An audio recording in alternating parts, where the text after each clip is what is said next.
અલ્લુ અર્જુન ફરી જેલમાં જશે. પોલીસના આ લેટરના કારણે વધી શકે છે મુશ્કેલી. સંધ્યા થિયેટર કેસમાં અલ્લુ અર્જુનને 13 ડિસેમ્બરના રોજ કસ્ટડીમાં લેવામાં આવ્યો હતો. ત્યારબાદ તેમને વચગાળાના જામીન પર છોડી દેવામાં આવ્યા હતા. પરંતુ હાલમાં એક લેટર વાયરલ થઈ રહ્યો છે. એવું જાણવા મળી રહ્યું છે કે તેના કારણે અલ્લુ અર્જુનની મુશ્કેલીઓ વધી શકે છે અને તેને ફરીથી જેલ જવું પડી શકે છે. સોશિયલ મીડિયા પર એક લેટરનો ફોટો શેર કરવામાં આવી રહ્યો છે. એવું કહેવામાં આવી રહ્યું છે કે આ લેટર પોલીસ દ્વારા જારી કરવામાં આવ્યો છે, જેમાં તેમણે લખ્યું છે કે સુરક્ષા કારણોસર પુષ્પા 2ના સ્ટાર્સ થિયેટરમાં ન આવે. એક રિપોર્ટ પ્રમાણે આ પત્ર ચિક્કડપલ્લી પોલીસ સ્ટેશન દ્વારા જારી કરવામાં આવ્યો છે. પત્રમાં કહેવામાં આવ્યું છે કે સંધ્યા થિયેટરમાં એક જ પ્રવેશ દ્વાર છે, એટલે જ્યારે કોઈ સેલિબ્રિટી આવે છે તો ભીડને નિયંત્રિત કરવી ખૂબ મુશ્કેલ પડે છે. લેટરમાં છેલ્લે લખ્યું હતું કે 4 ડિસેમ્બરે ફિલ્મની ટીમે ત્યાં ન આવવું.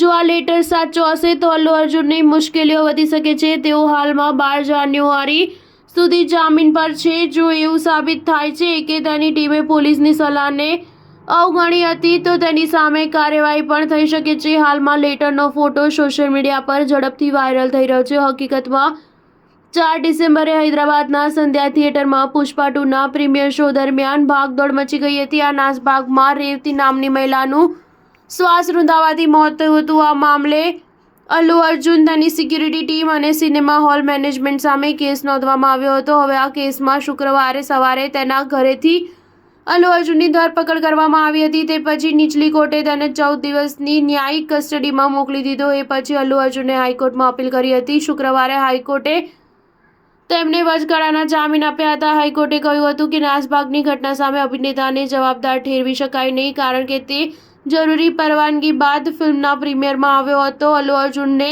4 અઠવાડિયા માટે આ વચગાળાના જામીન મળ્યા છે. હાઈકોર્ટે તેને ₹50,000ના અંગત બોન્ડ જમા કરવાનો આદેશ આપ્યો છે. 4 ડિસેમ્બરે મચેલી નાસભાગમાં રેવતીનું મોત થયું હતું. શ્રીતેજ નામના બાળકને પણ ઈજા થઈ હતી. હાલ તેઓ વેન્ટિલેટરના સપોર્ટ પર છે. સ્ટાર ન્યૂઝ 7 હંમેશા સચ્ચાઈની સાથે.